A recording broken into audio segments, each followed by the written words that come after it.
Last week we talked about proofs of programs, which means taking a program written in your favorite programming language, solving your favorite task, and then constructing a proof about that program, namely a proof to show that it does what it's supposed to do. So when you start building up these proofs, you will notice that the structure of the proof itself can appear to be very similar to the structure of a program, and in fact can be considered as a program in itself. So this is the case both for doing mathematics and for doing verification, and for doing any kind of proof. We've seen all these different applications of logic. You can make proofs about maths, proofs about programs, proofs about stuff in the real world, which is general AI. But in all those cases, we've got a set of rules, and we've got a state. We have a theorem. We may have a bunch of theorems that we've previously proved. And you can consider the proof itself as a set of instructions for how to transform one theorem into another, to apply those rules. So I want to focus more on these ideas today. So this one's called proofs as programs rather than proofs of programs.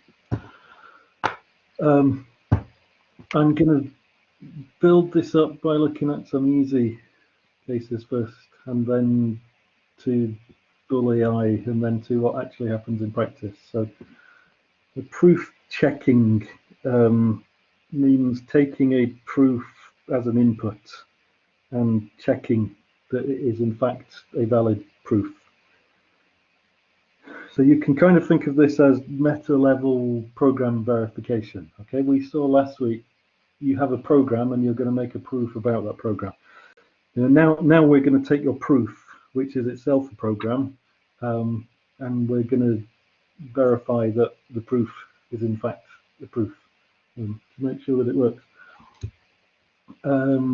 We'll talk about automated tautology checking a little bit as well. So remember, the difference between provable sentences and tautologies is that a proof is coming from proof theory. This means we're working with symbols. A formula is just a string of symbols without any meaning. And a proof is a way of turning that string into another string that is called a conclusion. So in proof theory, you're not thinking about the meaning at all. In tautologies, this is a model theoretic concept. So a tautology is a formula whose value is always true. And tautology checking means we're going to consider all the possible instantiations of all the variables, all the possible interpretations of the formula, and make sure that they're all in fact true. And if your logic is sound and complete, like most of our favorite logics are, then the two are equivalent. If something's provable, then it's also model checkable. It's also true, and vice versa. If it's true, then it's also provable. So for those logics, you can pick, if it's easier to do an automated proof check, or if it's easier to do an automated tautology check, then you pick the one that is easier for you to run. So 1 and 2 are roughly equivalent to what used to be called logic in the trivium. Right? A traditional trivium logic means you are given a proof and your task is to check the proof and explain whether or not it is a valid argument. What used to be called rhetoric, the creation of logical proofs, is more like what we now call automated theorem proving. And this is a much harder task. This is a branch of AI, and here we are doing AI to do theorem proving as a human would try to do. We're going to give you a formula, and the task is to figure out whether or not the formula is a theorem automatically. And there are various ways to try to do this. Due to Gödel's theorem, it's never completely possible to do, but there are methods that work in some cases that are useful, which we'll study. And then at the end, we'll see what happens in practice of these semi-automated methods. Usually it's too hard to fully automate the proof. But as we were just looking at in VCC, if the system's getting lost and doesn't know what to do, you can work alongside it. You can give it these hints, give it extra information, and it might do a bit of the proof and then come back and ask you for help. And you give it some more information, you give it some more creative ideas, and so you have this kind of turn-taking process with the human and the machine working together.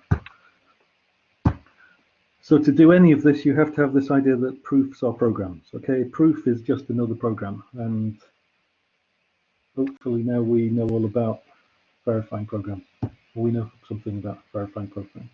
So here we're working with programs that happen to be proofs of something else. Let's look at some concrete examples of that. So you've already seen this idea in some of the exercises we've done. When you do logic very formally, with your best mechanical thinking hat on, rather than your creative artistic hat, you will hopefully quite naturally write your proofs out looking something like this. So this is what we did with the MIU system. And I'm pretty sure several of you ended up using a notation like this, even though I don't think I'd actually ask you to. It's just a very natural thing to do. You can show which step are you on, step 1, step 2, step 3, step 4. You can say what is the current state, and here state means the theorem that you're currently looking at. So in MIU you get given a theorem for free as an axiom when you start. So on the left-hand side here, we're writing down the current state, and on the right-hand side, we're giving a command. And the command is which rule are we going to apply to generate the next state. So we got this one for free because it's an axiom. You can see we then moved to this state, and we did that by executing this command. Okay, we're saying apply rule 2 to whatever we had from rule 1. Now we'll execute this command, and we're going to get this state. Now we execute this command, and we get this state, and so on. So you see there's duality. Okay, you can either consider this proof as a series of states, or you can consider it as a program, which is a series of commands telling you when to apply each rule. So this series of commands forms a program. Checking the proof then is just verifying that this program does what it's supposed to do, and we should already know how to verify program. So other examples of proof checking, we've to some extent done this manually, and we've also seen VCC. In theory, we've seen VCC automating this process, or parts of it. Here is a proof. In this case, we're not using the mu logic, we're using Floyd-Hall logic, which is this logic of programs and post-condition and pre-condition. And so again, in this case, we're given the proof, and the task is to check that it really is the proof. So as a human, this is what we did in the class. We stepped through it, roughly starting at the bottom and working upwards like this, working upwards here. And we're just checking that every step of the proof is actually valid. Can you really get from these assumptions to this conclusion? This is relatively easy to do because a well-written proof will tell you, like here's the program, right? The program is the list of these names of rules being applied in a certain order. You have to do a little bit of work to deal. You can see there's a kind of parallel, almost a parallel program, right? You can do this stuff independently of this stuff, and then they come together.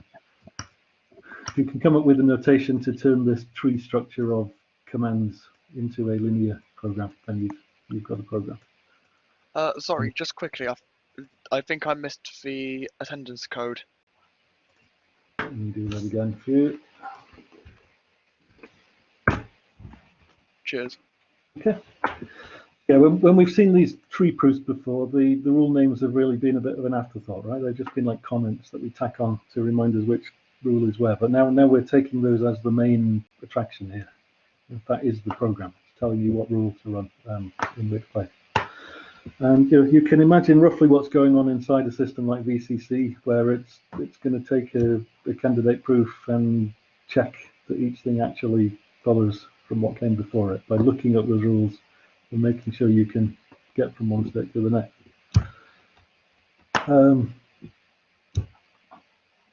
We often want to verify hardware systems in a similar way to software. I think we're not going to have time to get deeply into hardware verification, but roughly you can model. I think this is an adder. Okay, you remember adders from computer architecture? Built out of a bunch of transistors. Each of these is a transistor, and here's the power. Here's the ground, here's the carry out, here's the inputs, here's the carry in, here's the sum, 2 copies of the carry in. So you may be presented with a candidate solution like this. Someone's gone off and written this down on a piece of paper and said, here's my design, I think this is an adder. And it's quite important for you now to verify that it is in fact an adder. So you can describe each of these subcomponents as a little logical relation. Okay, this N-tran, we got N-tran and P-tran. Okay, these are 2 types of transistor. They've got different symbols, I think, as well. Like that, I think that's an N-tran because it's got a dot on it, and that's a P-tran. One of them turns the current on, and one of them turns it off the other way around. You can describe this whole circuit as a big statement in this case first order logic. So you can see we've got an exists at the front. There's an implicit for all, which is dropped in this notation. But the rule is for any variable that is free in this expression, you assume that it gets for all put on the front. That's a standard notation convention. So someone's given you their circuit. Maybe instead of describing it as a picture, they give you this logical formula, which is exactly equivalent to what's in the picture. You can draw the picture based on that. And they're going to claim that this huge chunk of first order logic, all about transistors, is equivalent to a logical adder. Okay, so add 1 implementation is a 1-bit implementation of an adder. So if you know what an adder is supposed to be, you can define this mathematically, and now you're going to try and create that proof that all this stuff is equivalent to that. So again, if someone then hands you that proof, that's probably going to be quite long. You're not going to believe it as a human being if it's just written down on a piece of paper. So once again, you need an automated system where you've got all the rules of your logic, in this case first order logic, are sitting there, and you're going to need a program which explains which rule to apply in which order to transform this thing into this thing.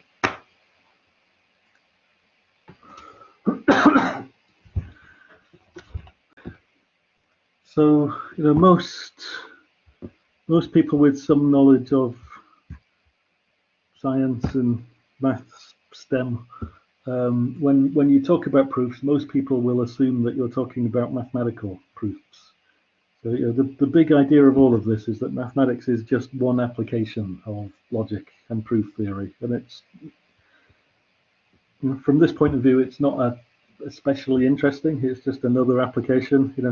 Just like verifying any system, you could be verifying software or hardware or mathematics or AI inferences.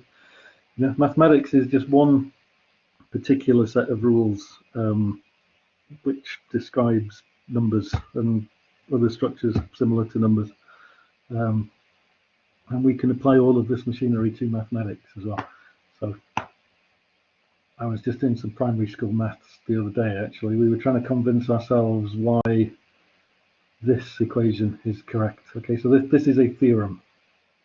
Well, initially it's a formula. We're going to try and prove that it's a theorem. Okay, 3 plus 5 times 4 plus 2 is 48. Can you actually prove this? Can you prove that it's a theorem? So what we've got here is exactly the same structure we've seen before, right? On the left-hand side, we have the state, and the state is the current theorem that we're looking at. And on the right-hand side, we have the program, and the program is telling us which rule to apply at each step.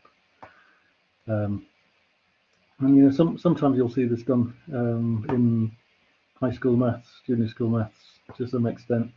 You know, if you're going to go through several steps, it's common just to write down a comment about what it is you're doing. But don't look at it as a comment now. Look at it as the main attraction. You know, this is the program. It's the proof, and that's the thing you're really looking for. So you know, you can usually start a proof with something that is axiomatic or nearly axiomatic. And if 1 equals 1, hopefully no one's going to argue with that. Then you have this rule. You know, someone in the school has given you this rule at some point in your life. There's a rule that says you're allowed to do the same things to both sides of an equal sign. Right. So the equal sign is a little syntactic symbol, and then there's symbols on each side. And whatever you do to one side, you can do it on the other. Actually, Matthew, you're actually, yeah, I know what you're going to ask. You don't even have to ask the question. You're going to say it's a semantic thing, isn't it? You can't just go from 8 times 6 to 48. Yeah. So in practice, your human mind is doing a bit of extra work that you haven't included in the formal proof. Was that what you were going to ask? I actually have a different question, because it's just occurred to me that, can you do this like the other way round, is my question. So this is, go upwards. Yeah, because this is like a bottom-up proof, isn't it? It's like an LL parser. You start at the bottom, and then you try and build up to the theorem. Can you start at the theorem? So like an LR parser would say 3 plus 5 times 4 plus 2 is 48 if the left-hand side and the right-hand side of the multiplication equals two things that multiply up to 48. Could you work down in that way as well? So yeah, we would hope so, because you know, if you just start from 1 equals 1, it's not obvious at all where you should go. You know, there's a million different moves you could make. It's like a chess game, you know, and it's not obvious how you're going to build that up. So yeah, in practice, at least some of your work you want to do going the other way. You know, there's a lot of clues. This particular logic, you know, this is arithmetic, and you know, arithmetic has a certain what's the word? There's an order of precedence of the operations. So the syntax of this gives you clues about how you could work upwards. Yeah, so you can see this whole thing is a multiplication. It's something times something else. And so these things are naturally going to split up. You know, you want part of your proof to go and do stuff with that, and part of your proof to do stuff with that. So yeah, in practice, well, you can go either way, right? At the moment, we're only studying proofs that have been given to us, and we're checking them. You know, we'll talk more about how these things are constructed later on. But there's no single way to do it. If there was a single way to do it, then you could circumvent Gödel's theorem, and you'd have an algorithm for proving or disproving anything. And we know that it's not possible to do that. So in practice, you're going to end up with, you know, AI systems using whatever methods they can get hold of, you know, heuristics, and some of those heuristics are going to go bottom up, and some are going to go top down, and some are going to sit in the middle and suggest things and go in different directions. So yeah, just because the thing is written from the top to the bottom doesn't mean you have to read it top to bottom. You know, it's very common as a human looking at proofs for you actually to read it going this way. You know, start at the thing you're aiming for and work up. You know, just as it is with arguments written in English in this tree structure. Okay. Okay. Yeah. Actually, this could just be a syntactic thing.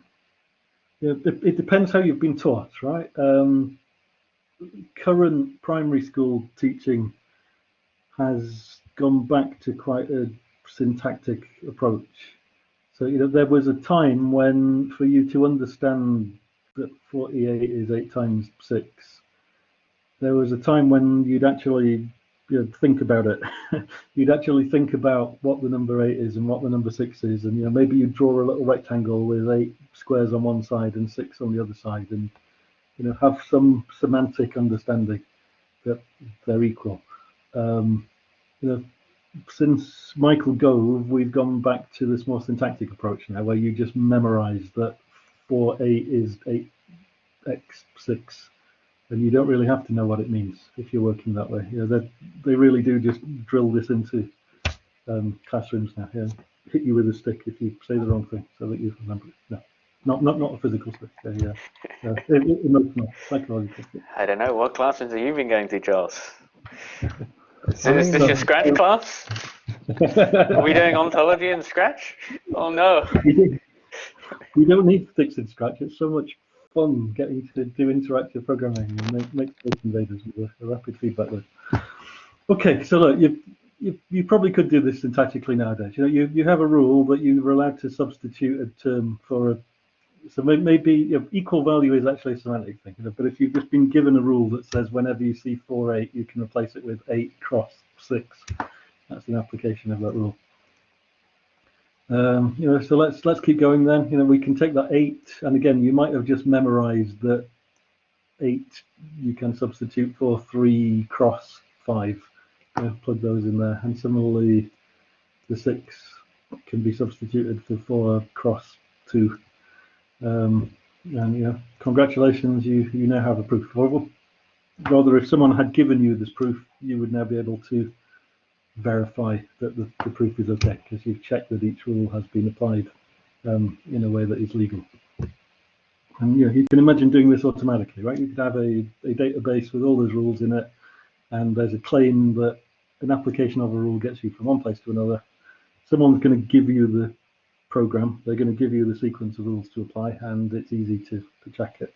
Yeah, it's a much harder job to come up with that proof in the first place. What's the difference between logic and rhetoric again? Speaking of Scratch, does the idea of block-based programming have any interesting application in logic? Because I imagine it makes it a lot harder to put together, well, makes it impossible to put together poorly formed programs. So does that have an impact on the verifiability of the programs? Not really. Everything we've seen in logic of programs assumes that you've already done the parsing, really. If your for loop is represented as a thing rather than as a string of characters, which the rules require, right? So yeah, I mean, Scratch makes it impossible to make a syntax error. It will only let you create programs whose syntax is okay. But after that, you're in a parsed program, and it's the same parsed program that you could get just by taking a text file and running a parser on it. So yeah, Scratch will protect you from parser problems or syntax errors, but once you've done that, you're in just the same place. The meaning of your program is the thing we're trying to prove stuff about. So you're in that same. Yeah, because I suppose it's just visualized form of a similar kind of like abstract syntax tree, and it's the tree itself that we actually care about analyzing. That makes sense. Yeah. Okay. Yeah. Good. Okay. I mean that was a very simple primary school maths proof. Let's look at a more advanced high school maths proof. So hopefully you've all seen this kind of thing before. This is a proof that the square root of 2 is irrational. Anyone seen this before? Anyone not seen this before? So can anyone read this in English? What are we trying to prove here? There is no element A, which is a Natural. natural number.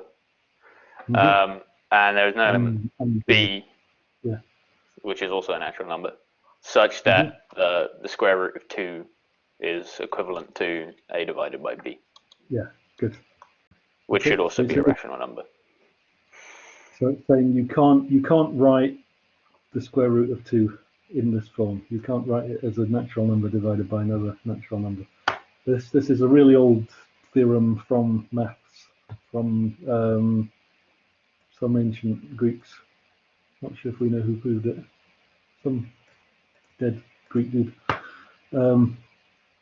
And it's a nice example of a proof that is beautiful and short and elegant and does something interesting, because it was thought for a long time by the Greeks that everything had to be a fraction and that the peace and harmony of the universe somehow depended on this. So possibly whoever did this got put to death in some nasty way for demonstrating the existence of this new kind of number that wasn't in the theology. It's very, was it Euclid that did this one?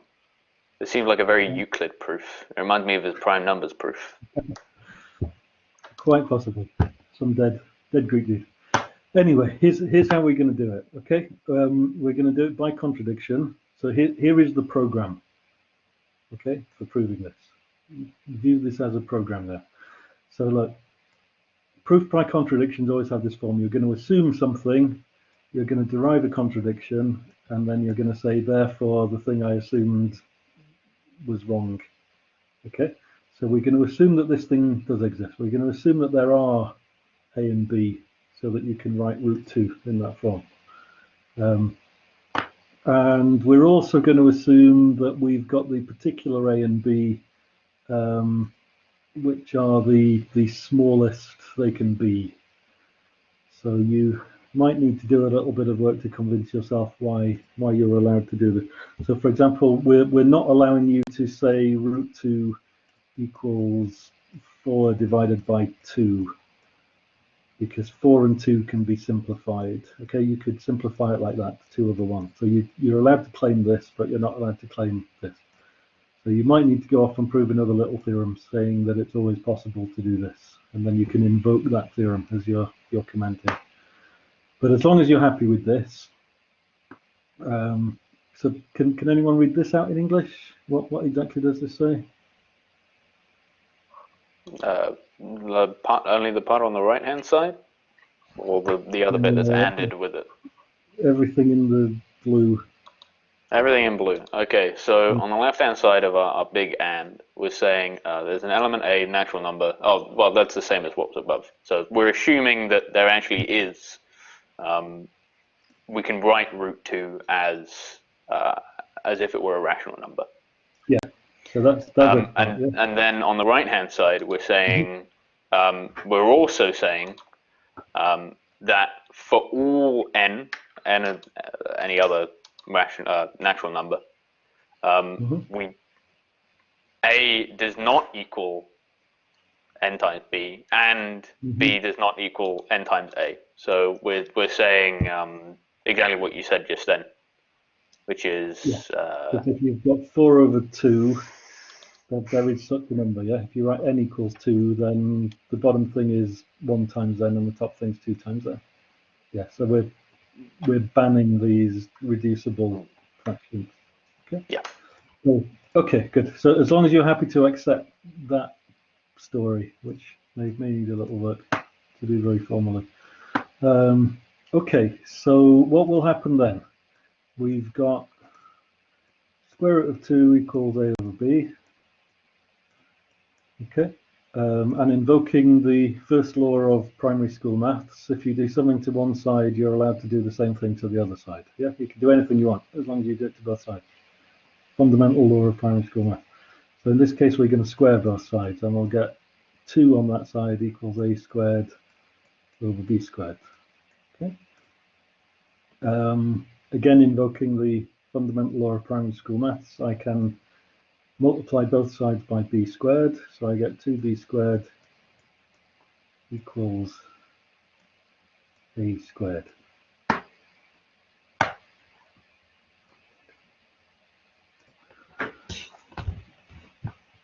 And so at this point, you'll see we now have this factor of 2 sitting over here, and we previously assumed, look,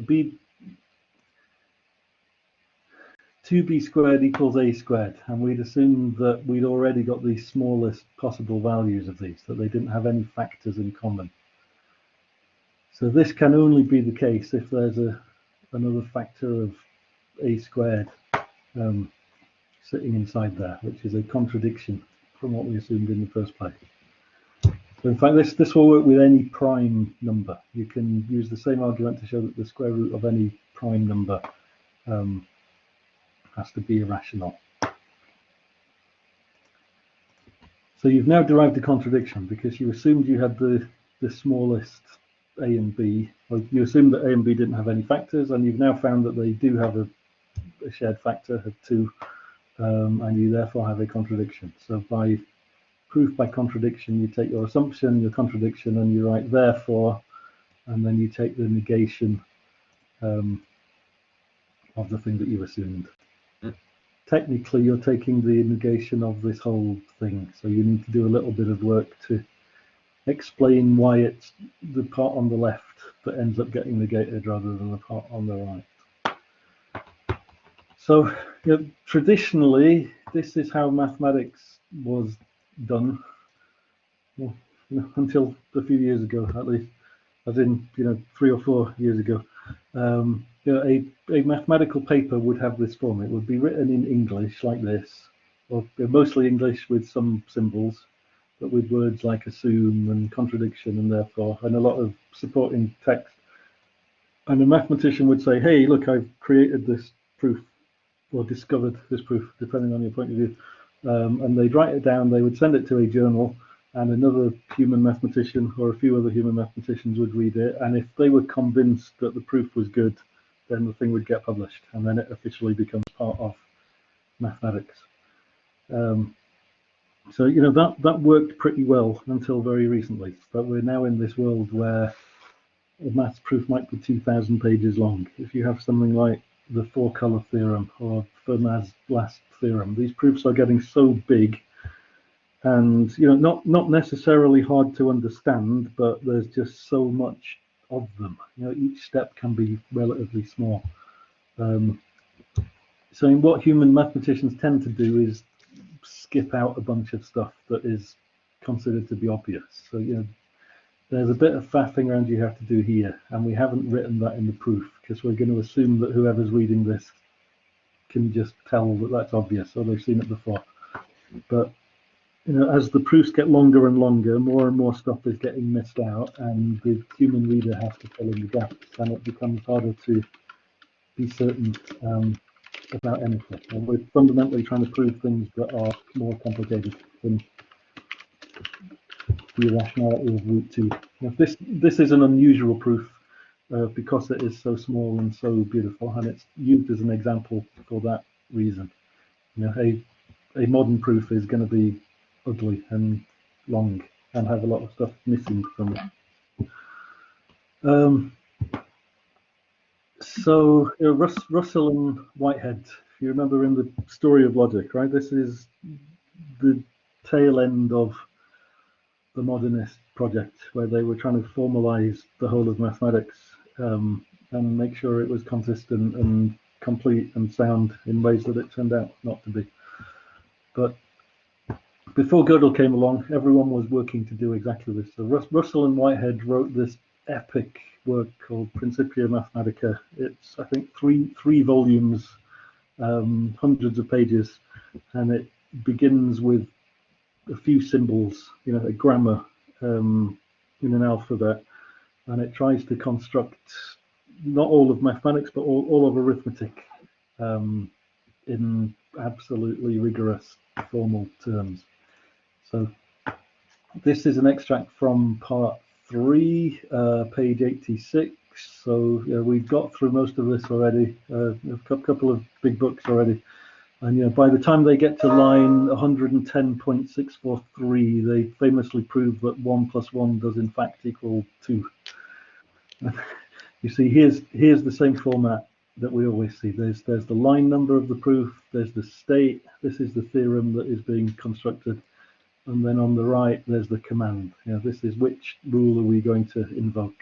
We can take stuff from previous theorems that have already been proved. We can take stuff from rules and combine them together. There's a note. The above proposition is occasionally useful. 1 + 1 really does equal 2. So this is one of the great epic achievements of humanity, doing all this with a pen basically and checking by hand. I don't know if anyone has automatically verified that it works or not. Again, there's so much of it. Very few human beings, possibly no human beings other than the ones who wrote it, will ever be able to follow everything that's going on here and put it all in their head at the same time. Maybe no one needs to understand it, because all you actually have to do is verify that each step from one line to the next one actually works, and in theory you're done. So this is the modern form of Russell and Whitehead's Principia. Okay, this is a 2021 active proof checking system called MetaMath. Open source project. You can search for it. You can play around with it. There's 2 pages of this. I had to split it over 2 slides. So we've got 94 lines in this program, and this is a proof again of the irrationality of root 2. Okay, it's the same thing that we did informally over here. So if you're not convinced by the hand waving I had to do around there, and there's a bit of hand waving, is it completely obvious that if a squared and b squared have a factor of 2 in common, does that mean that a and b have a factor in common? There's a few little hand wavy things that I skipped over. So in a formal proof, like in Russell and Whitehead, you have to spell out all of those details, one rule at a time. So in MetaMath, we're going to do exactly that. Here's the same structure. Here's the command. It's together really. It's the name of the rule or the previous theorem that is being invoked at each step. And in this case, they put the system state on the right. This is the current theorem as it gets constructed throughout the proof.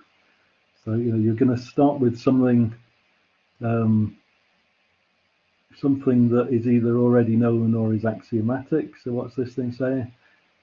If y is a natural number, then y + 1 is also a natural number. Okay, that's considered to be so obvious that we can start from it. Okay? Any natural number has a number that is 1 bigger than it. Actually, I don't know if it is obvious enough, because they've actually put a reference next to it, because that's the piano numbering, isn't it? So Yeah. No, there's a full proof for that, which also relies on another proof. And you remember all that weird stuff we got into with non-standard models of arithmetic? If you do Gödel's theorem and you take the road less trodden, if you assume that the Gödel sentence is false, you end up having to make up these other number-like entities, and it's not totally obvious that they're all going to have successors in the same way that the normal natural numbers do. Yeah. Okay. So everything has to build on some system. Yeah. Some rules and some axioms. So yeah, this is saying every number has a number that's 1 bigger than it. I asked a primary student once, is there a biggest number? I think this was in a Scratch class. And he said, 5,697. And then put my pedagogical hat on. I asked him the Socratic question, so what about 5,698? And the kid says, well, I was close. You can always increment the thing by 1. Right. I mean, he was close. It's a matter of perspective, no? So this is considerably longer and more detailed than the English one, but it removes all of that hand waving. And this has been probably constructed by a human. Okay, there's a certain kind of person who really enjoys doing these. And systems like MetaMath have now become these big open source Wikipedia style collaborations where you've got thousands of people all contributing proofs to the database. And now that this thing is in the database, you're allowed to invoke that as one of the rules in your proof if you want to go and prove something else with it. So MetaMath itself is actually a very simple program, right? It's just a proof checker. So it works with any logic. You give it a file that defines the logic. So someone's done a MIU system implementation for MetaMath in particular, which is fun. Predicate logic, first order logic. Mathematical logic is normally built on these axioms called ZFC. That will give you things like the one we started with probably. All MetaMath does is it just checks that each line follows from the one before. Each line has a system state and it has a command, and it checks that when you run the command, you actually get to the one afterwards. So at this point, you still need a human mathematician to compose the proof in the first place. But people also have contests to see who can make the shortest proof. There's still a lot of scope for this. This is a very old proof. It's from ancient Greece, but there's still scope for people to shave a few steps off it and set the record for shortest proof of the root 2 theorem, if you like that kind of thing. So yeah, some proofs are very long. The most famous example of this was the 4-color theorem. And between about 1960 and 2005, this seriously upset a lot of mathematicians because many people were claiming to have found computer-generated proofs of this theorem, and not everyone agreed that the proofs were actually valid. So the theorem says if you're given a map, you can always color it in using only 4 colors. Okay, no matter how the countries are organized. In this case, we've got red, yellow, blue, and green, and you can always find a coloring so that no 2 neighboring countries have the same color. So it was only in 2005 that this was definitively, or as definitively as you're ever going to get, proved to be the case, when someone formalized the whole thing in Coq. Again, Coq with a French accent. So as long as you believe that the theorem prover itself is working, then the proof is definitely valid. But for a very long time, there was this sequence of people publishing a new proof, and the proof itself would be thousands of pages long, just generated by a computer program. And the human mathematicians couldn't understand it, and they couldn't figure out how to review it when submitted to a journal. It's a different thing from actually verifying a proof yourself as a human, just being given a report about an algorithm that was used to generate a proof.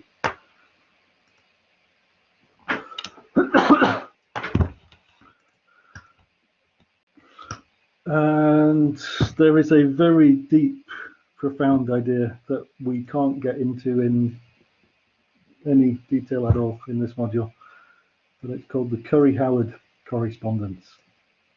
And this is where the phrase proofs or programs comes from. This is a very beautiful formal mapping between proofs and programs, showing exactly how they link together. It's going to involve type theory as well. And do you remember we once saw a way of setting up, was it one of the propositional logic systems could be set up as a Hilbert style system, and all the rules in that system ended up having the same names as the combinators. Yeah, SK and I inference rules. So we were asking then, is that a coincidence? Probably not. This is actually where it comes from. There's this very profound connection between the rules of proof and some of these systems of logic and models of computation. So building on this idea, we now have this view that maths proof are just a special case of programs. Any program is a sequence of commands that transforms one state into another, and a maths proof is just one of those many programs that happens to turn a string representing a theorem into another string representing a theorem.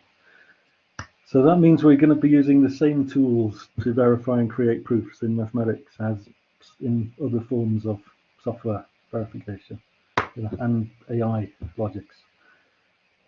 They all use different logics. We've seen propositional logic, first order logic. There are higher order logics. Higher order logics can make statements about functions as well as about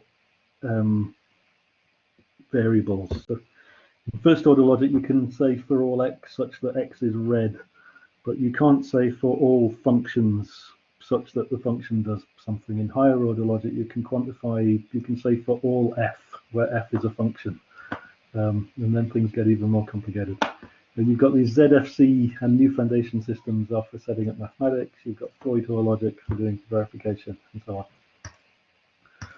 And yeah, this also leads to this idea then that logic itself is another model of computation, along with Turing machines and lambda calculus and any other models of computation you might have come across, like combinators. It shows that logic and computation are in fact the same thing, hence the name of the module. And once you make that connection, you can do other whizzy things. So for example, some proofs are about programs. It's quite common, at least in mathematics, it's common to prove things like there exists a function that can do something, but without telling you what the function actually is. So, there exists a program that can compute the square root of numbers. You might be able to prove that.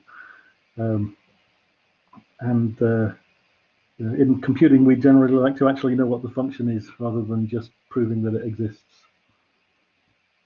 There's an old joke about the computer scientist and the mathematician going for a job interview, I think, and the house is burning down, and the computer scientist gets up and puts out the fire. Whereas the mathematician wakes up, looks at the fire, realizes that a solution exists, and goes back to sleep and is burned to death. Maybe we didn't need a job interview after all. But yeah, in computation, we generally want to construct actual stuff rather than just make statements about whether or not it exists. And methods for you to do that as part of the same process. You can pull out a program, a specific program, out of a existence proof in those kinds of situations.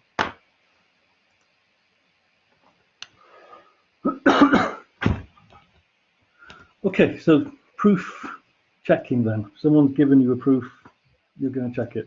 The other thing you can do is check tautologies, and this is easier to understand because you're going to work with truth. You're going to work with the models, the values, true and false, to figure out if something is a tautology or not.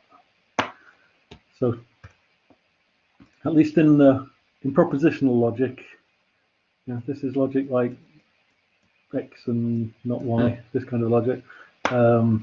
You've probably done this with a pen in computer architecture. I give you something like this. Is it a tautology? Is it true in every interpretation? Or is it true in some interpretations or in none? So in theory, at least, this is trivial because there's a finite number of values for X and Y. You can just exhaustively check them. In practice, that can take a very long time when you have a lot of variables. So there are algorithms to make this go faster. And these algorithms are interesting because bits of them show up in other places later on. So you will typically see these methods using what are called normal forms. Okay, a normal form means you're going to take your formula and you're going to use the rules to convert it into a standard format. So for example, negation normal form means you push all the nots in as far as they'll go. If you've got something like not X and Y, you're going to convert it into, what would that be, not X or not Y. You're going to push all the knots as far down the hierarchy as they're going to go. CNF, conjunctive normal form, is when you do that again but for the ors. So you try and make something like this. You might have A or B and C or D. And what you have here, this is called a clause. This is called a clause. A clause is a bunch of things being ored together. And all the clauses are ANDed together. So for example, if you go through this process, you will end up with a standard format version of the thing you're trying to tautology check. And there are fast algorithms based on this CNF. which are much nicer to use than grinding through every possible instantiation. For example, here is a formula in proposition logic. You can see we've got L, R, and S. When we convert that to negation normal form, we're pushing in all the knots. Okay, so this thing can be derived from that. They have the same value, but you can see all these knot symbols, they're getting pushed as far down the hierarchy as they can go. So the only time you see not, it's with one variable, and it's in a pair of brackets. You can take that negation normal form and convert it to CNF, conjunctive normal form. And this whole thing, this is just one line. I split it over 4 because it's getting quite big now. You can see this is now 4 clauses that are anded together. So there's an and at the end of each line, and each line consists of a bunch of stuff that is being ORed together. And it's then very easy to check if this is a tautology or not, because you can see the whole thing is a bunch of things that are anded. So you know that each of these clauses also has to be a tautology. Okay, so we've reduced the big problem now to 4 little problems. This needs to be a tautology, and so does this, and so does this, and so does this. Okay, 4 independent problems. These things are just a bunch of ORs, and you can check if a clause is a tautology because it's got to contain at least one variable that has both its original form and its negation. So if you've got L or not L, this thing must be true, and so the whole clause must be true. So you know that that's a tautology.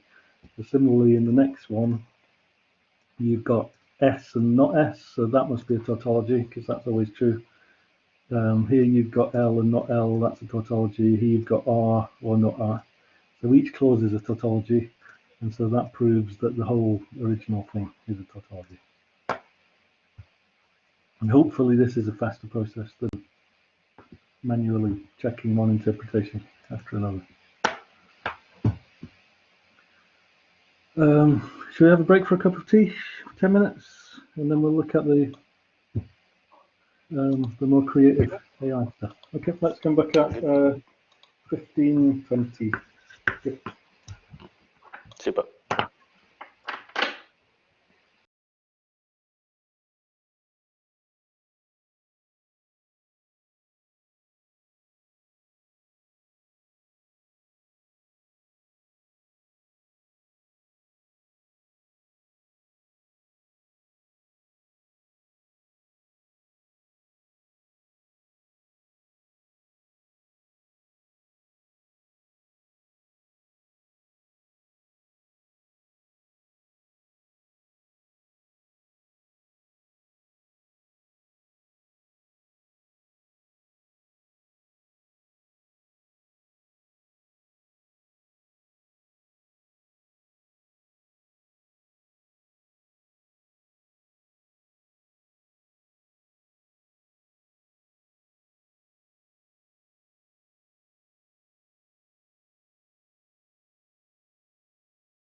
Welcome back.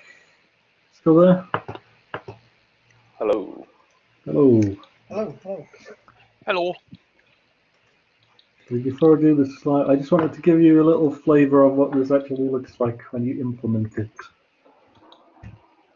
When I studied logic, we never saw the implementation. It was all LaTeX on slides, and it's not always obvious how it translates into actually doing stuff. So this is just a little example of some implementation in ML in this case. This is taken from Larry Clausen's book again, ML for the Working Programmer. So roughly what you see here, if you're learning Haskell, it's quite similar to ML. Roughly what you see here is we're defining a data type of propositions, and a proposition can be an atom like X, usually a letter. It can be a negation, so you can have a proposition with a not in front of it. You can be an and, that's a proposition and another proposition. You can be an or, that's a proposition and another proposition. And you notice this looks very similar to the grammars we've seen. This is effectively a grammar for predicate logic, but now it's implemented computationally. So for example, here is a proposition written in that format. Okay, the whole thing is a big tree structure. This one is fundamentally a great big or. It's two big things all together. Each of those is a bunch of operations, and they all come down to these little atomic. Here we've got L and R and S. This is the one that I put on the slide. So if I want to convert that to NNF form, remember this means pushing in the negation symbols. Okay, I have a function there that can do that. Or I can pretty print it in this setup. It's a slightly more human readable string version. The pretty printing is like the opposite of a parser. This is the actual tree structure. This is a string representing it. And then I might want to take that NNF form and convert it into CNF form. Okay, and this is the thing that I just showed you. It's got those 4 clauses. You see everything between a pair of ands is a clause, and then those are the things that we can go around and check for tautologies. So yeah, actually computing those forms is relatively straightforward. This is a function that converts a proposition into negation normal form. So you're just asking what is it, what kind of proposition is it, and in each of these cases, this is like a big switch statement. In each case, it's going to convert it into something else. And similarly, conjunctive normal form. In this case, it's done with a little pair of functions. So usually when computer scientists talk about logic, what you see in the talks is a bunch of pretty symbols in LaTeX on a slide. But what these people are actually doing that they're talking about is going to look more like this. This is the implementation. In fact, in this one, I wrote a function that just prints out as LaTeX. Okay, so this is how I made that slide. I can take that logical thing and it'll spit out a bunch of LaTeX that I can then paste into the slide, rather than having to type it all out manually.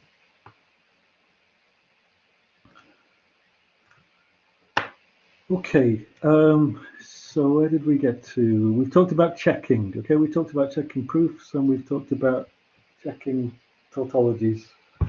And tautologies is to do with the interpretations and whether they're true or false. Proofs is just symbolic.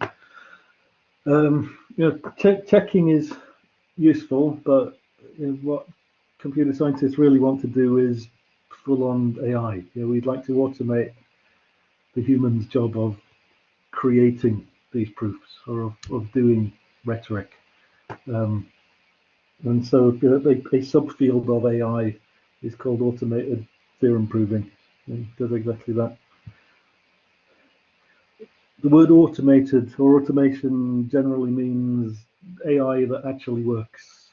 When robotics stopped being AI and started to work, it isn't called AI anymore. It's called automation. We call them autonomous robots because they're artificially intelligent robots that actually work. So automated theorem proving as a community seems to have quite deliberately distanced itself from the rest of AI, because they're very keen to show that this is a practical industrial technique now for really verifying software and hardware design.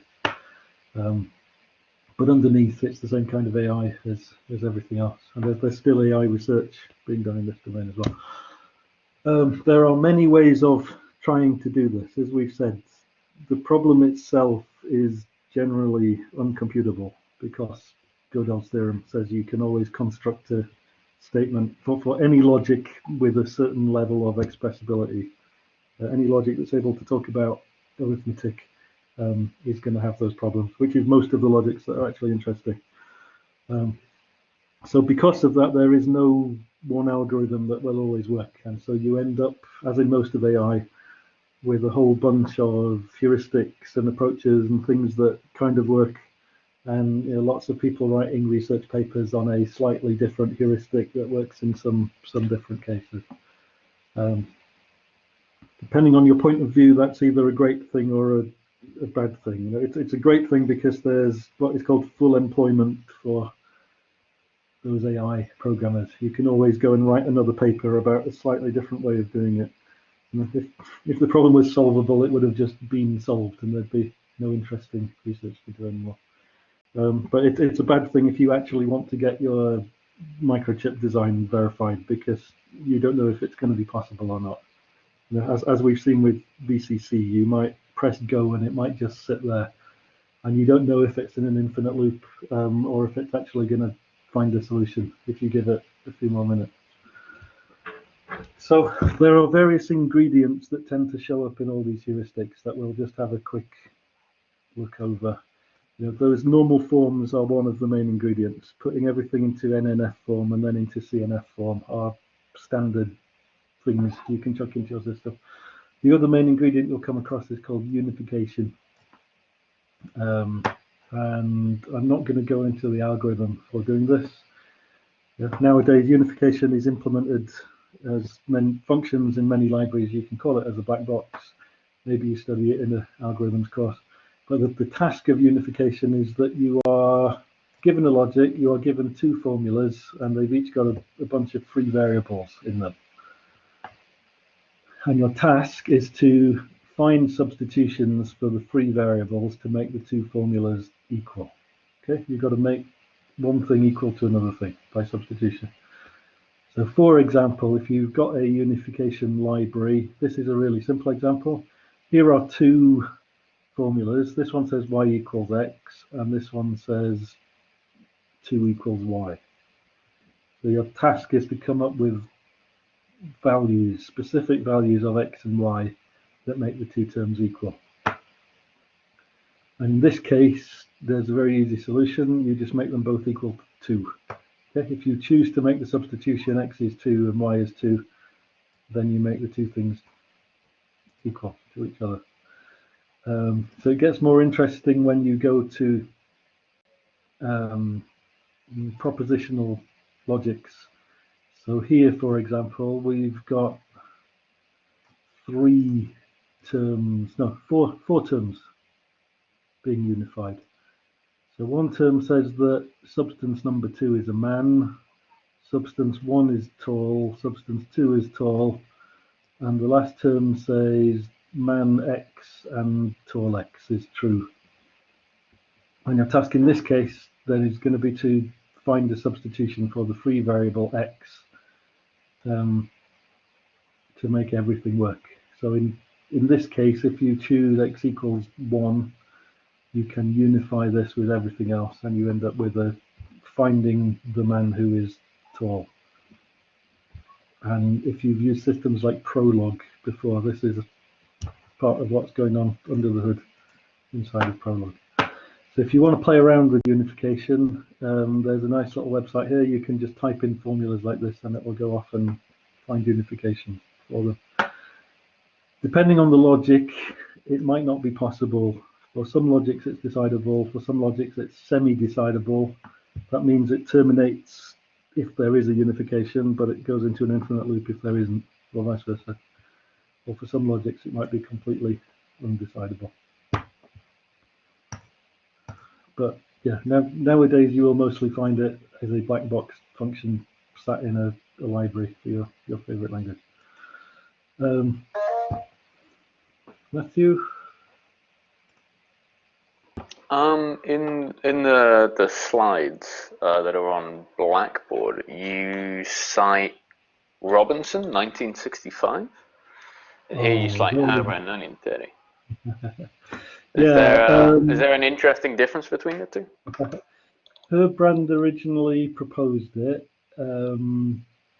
Didn't prove that it totally worked, and Robinson properly formalized it. Thank you. And I've done that. People always get these confused. There's unification and there's resolution. Robinson really made resolution, and as part of making resolution, he uses unification, and he proved a load of extra stuff about unification. But I wanted to have a clear name attached to this one, and a clear name attached to this one as well. So I'm going to give this to Herbrand and the other one to Robinson. Good, good. Okay, so that's a basic ingredient, right? There are then two broad classes of automated theorem proving methods, and they both can use unification as an ingredient, and they'll both use things like CNF normal form as ingredient.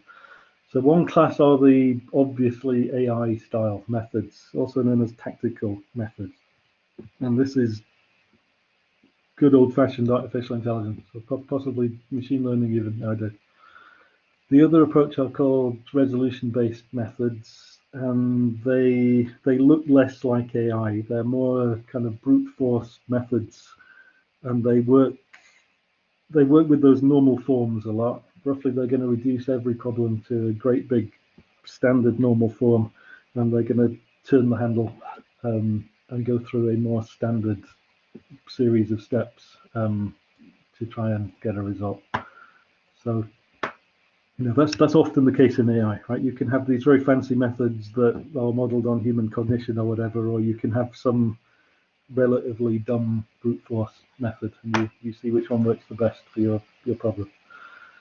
So if you're going for this AI approach, in this world it's known as a tactical approach. It's the same thing. We're going to build a tree, as you've learned all about in AI. You have a theorem at each node of the tree. At each node there are various actions you can choose to take. And in this world, those actions are called tactics. They're just the thing that you choose to do at each step of the proof. What is the command in your proof program? That's the tactic.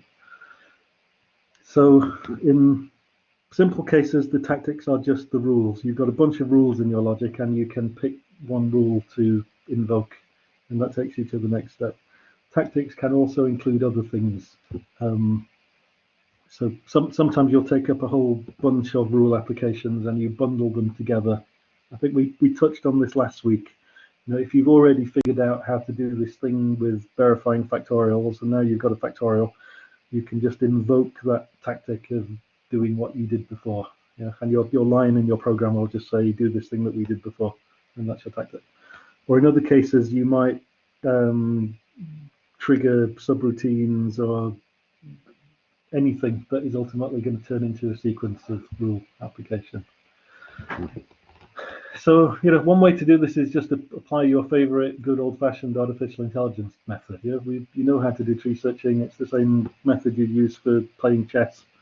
It's easier than chess because it's just a one-player game, right? Theorem proving can feel a lot like playing chess, solo chess or something. You could do breadth first search, you could do depth first search, you could do all your favorite good old-fashioned AI methods.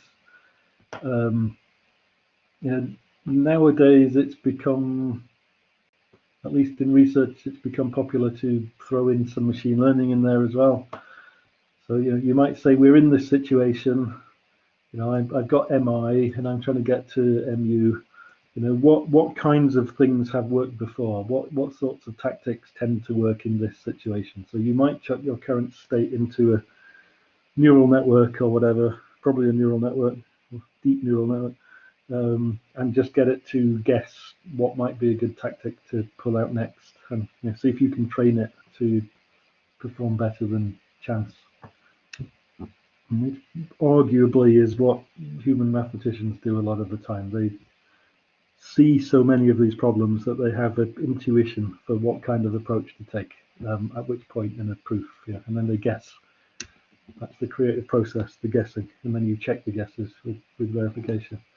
So, all your favorite ML methods could be thrown into the mix, partially observable Markov decision processes, reinforcement learning, whatever floats your boat, you can try to shove in here as a heuristic. So when we considered these methods for doing the search, a depth-first tree search algorithm, for example, that is one way of choosing a sequence of tactics to apply, or a sequence of rules. And again, in this context, they're known as tacticals. The breadth-first search is one tactical. It's one way of choosing what order you're going to try out. So, like in a chess game. And these might not terminate. You can, the MIU system's a good example. You can just keep going forever. You can keep searching around, and you've just never found MU because it isn't there. But if it was there, then eventually you might get lucky and find it. These approaches then are, it's classical AI. It is an application of classical AI. If you like classical AI, this is a good place to go. You can get into machine learning, you can get into cognitive science, you can look at how the human mathematicians seem to do it and plug in all your favorite tacticals that you've claimed to observe human mathematicians using as they go along. As you build up proofs in first order logic, you will have this problem of free variables coming in. Let's suppose you're doing a great big proof. Your goal is sitting down here, and you've worked your way up the proof, and you've ended up with something like this on branches of your tree. And look, here we've got a rule with a for all quantifier, and here we've got a rule with a exists quantifier. So if you're working upwards, you don't have to work upwards. You can do whatever you want. But if you're trying to work upwards, you will eventually have to invoke these rules. These are the rules we saw before, defining first order logic. And remember, these are introduction rules, so if you're reading them that way, they introduce a quantifier. But if you're working upwards, they're actually removing the quantifier. And they remove the quantifier by replacing it with an arbitrary variable. So here we said phi is true for all x. And if we're going upwards, that means we now need to prove that phi is true for a variable t1 such that t1 is fresh. That means the same thing as it's true for all x. Well, if you've got an exists one, you now have to prove that phi is true for some t2 in this case. T substituting for x, not necessarily fresh for existent. So you've worked your way up the proof tree, and we were happily talking about x, and we've now got these new symbols t1 and t2 floating around. And at some point you're going to have to deal with these t1s and t2s. And this is where unification comes in, because you will often want to find a unification to pick particular values of all these free variables. And you only have to pick one instantiation. As long as that works, then your proof is done. So again, not going into the details, but you're going to see unification getting called as a subroutine in these kinds of algorithms.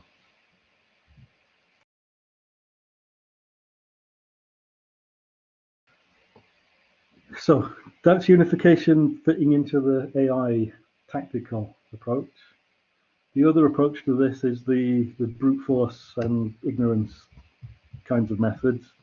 We're going to, sorry, one more.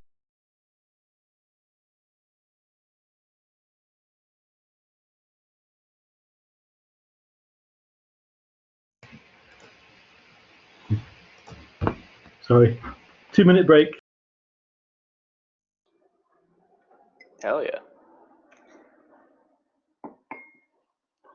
full 2 minutes. Less. Yeah, this is interesting. Seems hard. I think probably this is like a couple of years of study in a few slides, which is impressive. Sorry about that little domestic emergency. No worries. Okay, brute force methods. This is about converting those logical statements into some standard form and then being able to grind a handle through a series of standardized steps that hopefully come up with the same solution. So again, not going to go into the details. Roughly, you're going to get yourself into one of those standard forms like the CNF we saw. There are ways you can eliminate existence. For example, whenever you see an existence symbol, if there exists x such that p of x, that's equivalent to saying for not all x, not p of x. So you can normalize your formula by chucking out all the existential quantifiers. Now you've only got to deal with thoroughs. You can push the thoroughs right to the edge of the formula. And typically you'll see them dropped in the notation because you just assume that any free variable has got a thorough quantifying over it. And then convert things to NNF and then to CNF, and then you ended up with this kind of homogenized format for your formula.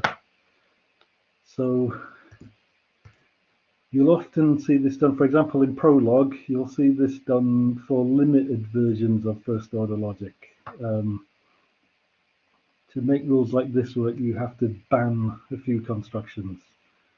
So for example, you might have to say you can only use the exist symbol in a way that's actually going to give you a nice quantifiable for all structure. In Prolog, you'll see they ban or statements and not statements. Okay, you can't use the whole of first order logic in Prolog, only this subset of it. And the reason for it is to make the resolution algorithm work more easily. So, quick example, if you want to see details of it, there's a link here. I'm not going to go through all the details, but let's say you're given a set of statements like this in first order logic. What's going on here? John likes any kind of food. Apple is a food, vegetables are a food. Someone's getting killed, someone's eating some food, blah, blah, blah. Okay, it's a knowledge base. This is a little stronger than Prolog, because in Prolog you can't say stuff like this. You can't say not anything. You can only say the things that are true in Prolog. So this is a slightly stronger form of resolution than you get in Prolog. You can drop these quantifiers. It's conventional just to omit them. And then you have something that looks very like Prolog, but a bit stronger because you're allowed the not symbol. Then you convert it all to CNF. So you've now got all that same stuff, but in this homogenized form. What you see here is a bunch of clauses. Each clause is made of ors, and the clauses are anded together. This is one great big and statement, but all those clauses are anded together. And you've got rid of the quantifiers. Now you're going to try and turn this handle called resolution, and resolution is going to go around calling unification a bunch of times. So let's say you're trying to prove something, right? Let's say you're trying to prove John likes peanuts. This is the kind of thing you would do in Prolog out of that knowledge base. So in resolution, you're going to take all the things in your knowledge base. You're going to somehow choose an order to use them. And at each step, you're going to do a unification by calling that unification black box. And it turns out, if you're lucky, and if you found the right order to do this stuff in, it turns out that if you negate the thing that you started with by putting that not symbol in front,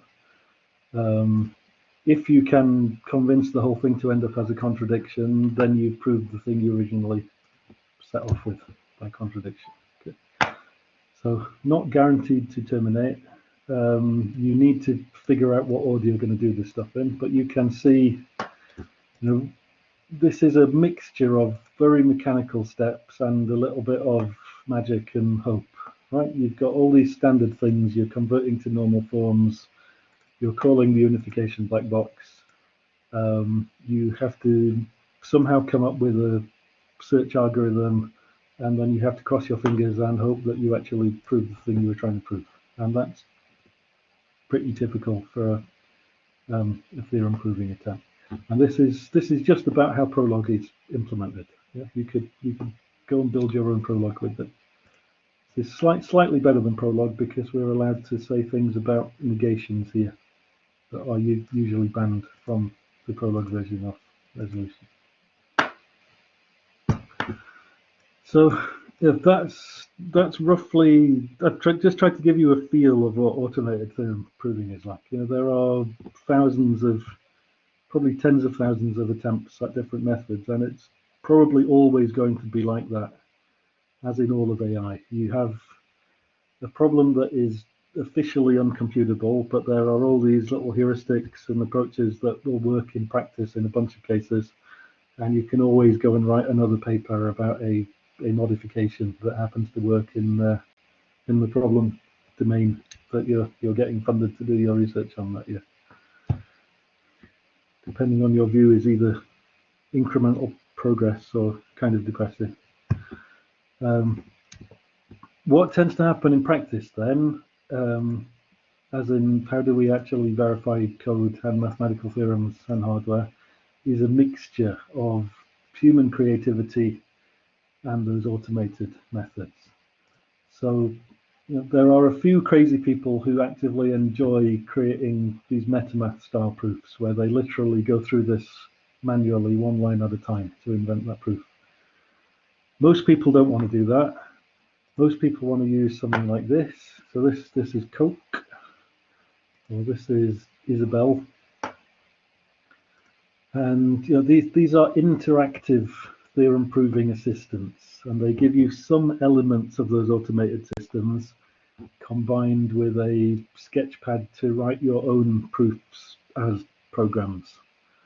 And the idea is typically these are tactic-based systems, AI-based systems.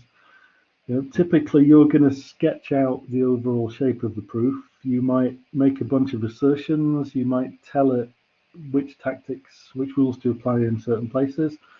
But then there are parts of the proof that you just want it to go off and fill in automatically. So this is similar to what you're doing in VCC, right? You don't have to write a precondition, postcondition assertion after every single line, and you don't have to assert everything that's going on with the program. But as we saw earlier, there are cases where it can't find the proof completely by itself, and you have to keep giving these little hints. In that case, we were probably needing to put in a variant on the loop, give it a hint about what the variant should be. So, here is a Coke proof of 2 + 2 = 4. I'm not going to go into the details of these proof languages, but you can see, this is rigorous, but it's not as rigorous as the Russell and Whitehead version, which required 2.5 large books to get through. So this is a proof in Isabel. Isabel and Coke have similar ideas, different implementations made by different people. This is an Isabel proof of the square root 2 is irrational. So remember we saw the metamath proof of this and it was 2 slides long. The Isabel proof is considerably shorter and it looks much more like the human English language proof that we gave. You can almost read this as mathematical English, and it's designed to be read by humans. That's a declaration of this is the theorem we're going to prove. Here is the proof. QED means end of proof. It's Latin, therefore it is proved. Well, therefore it is demonstrated. And the keywords are all chosen to be more like how a human mathematician would write down one of these proofs. So this is done internally by having all these little AI tactics. You can invoke a rule directly as a tactic, but you can also say, go and use one of those automated methods. You give a line in your proof program saying, go and do some tree searching, or go and do some resolution-based proof, or whatever. So an Isabelle proof is a mixture of actual rule applications and calls to those tactical processors. And remember, proofs are programs. Mathematics is just one application domain. You can use these same tools to verify software and hardware and mathematics and arbitrary AI stuff. Yeah, anything where you need to create a proof and check that it's valid. So, you don't want to be working just with a proof checker. The proof checker doesn't help you to create proofs, and the proofs are very big and slow and painful. You probably won't get very far with a purely automated system. There are systems out there trying to do this. There are contests every year to see which one works the best. Typically they can prove standard theorems, but as far as I know, none of these systems has ever completely created a proof of an interesting new piece of mathematics completely from scratch. And they always seem to get stuck and require this human creative intuition. And so in practice, we've got these interactive proof assistants. These are things like VCC you've been using, Isabelle, Coke. They're going to give a mix of human input and little AI tools, and some of the human inputs can be calls to those AI tools. So a tactic can either be a rule invocation, or it can be go and do a bit of AI to fill in a step in a proof. Notations can vary. Some of these systems work with you writing down the commands of the proof program. Other ones work with you writing down the state. So go right back to a simple system like the MIU system. You could just write this down as your proof, or you could write this down as your proof, or you could show both. And if you have a human or a machine who has some understanding of what's going on, they can usually fill in one from the other. There's still some debate about what's the best way to notate the proofs in these kinds of languages.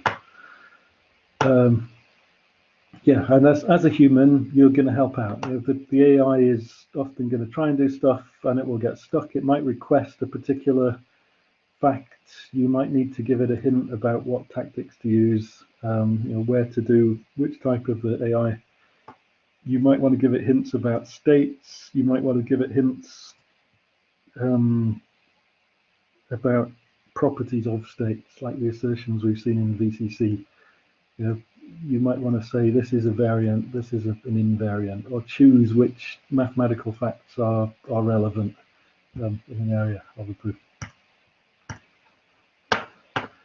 And right now, this seems like a nice career. Now, you can be the creative, clever human in the loop. You might be trying to verify a piece of digital logic for a microchip design, and the system will do all the boring bits that it can automate, and then you could be the person who sits there and dispenses wisdom into the machine whenever it gets stuck.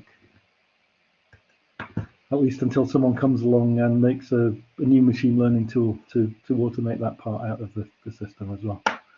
But it's never going to be possible to prove or disprove every theorem, so there's always going to be this full employment theorem for anyone working here. Okay, so that's proofs as programs for today. Not a hugely examinable topic. It's more here as a set of examples of how logic and computation is actually getting used out there. Don't expect you to memorize the details of these algorithms. Just being aware that they exist tends to be useful. One day you're probably going to have a use for unification, and you just got to know that it's a thing, and you can go and find a library that'll do that for you. But yeah, we've seen how we've gone from simple checking of proofs. Some of you have even written a proof checker. We've seen you guys doing systems with the MIU logic that is checking whether a sequence of rules actually takes you from the start to the destination. Remember, proof checking is syntactic, tautology checking is semantic. Tautology checking means you're working with the truth and false values to find the value of a formula. These are checking methods. Then we've seen automated methods. There are these standard ingredients that go into many of these methods. We'll often see these normal forms. Converting things to CNF is a very popular approach. Unification is a very popular ingredient. And then creating a proof, rhetoric is still a creative process in most cases. There are algorithms that try to assist with it. In some cases, they can find solutions. You can choose to work top down or bottom up or any other way. Ultimately, it's a search problem. You're searching for a proof that is actually valid and gets you to the thing you want. Roughly, we're going to put those into two categories. There are explicitly AI-based approaches. In an AI-based approach, we're thinking of a tree, search tree. We're thinking about all the classic, good old-fashioned AI tree searching methods. We might think about machine learning or cognitive models to make guesses about which rules to apply at which steps. Or if you don't like AI, you're going to go the brute force, usually resolution-based method. This is all about converting your theorem or your formula into a normal form, trying to make it as standardized as possible, and then having algorithms where you just turn the crank like the resolution algorithm. Remember, unification shows up in both of these. Okay, in resolution, you do many unifications as part of the crank turning. In an AI method, you'll do it when there's quantifier rules come in and you need to eliminate free variables. And in practice, there are actual jobs now doing this, quite well-paid jobs.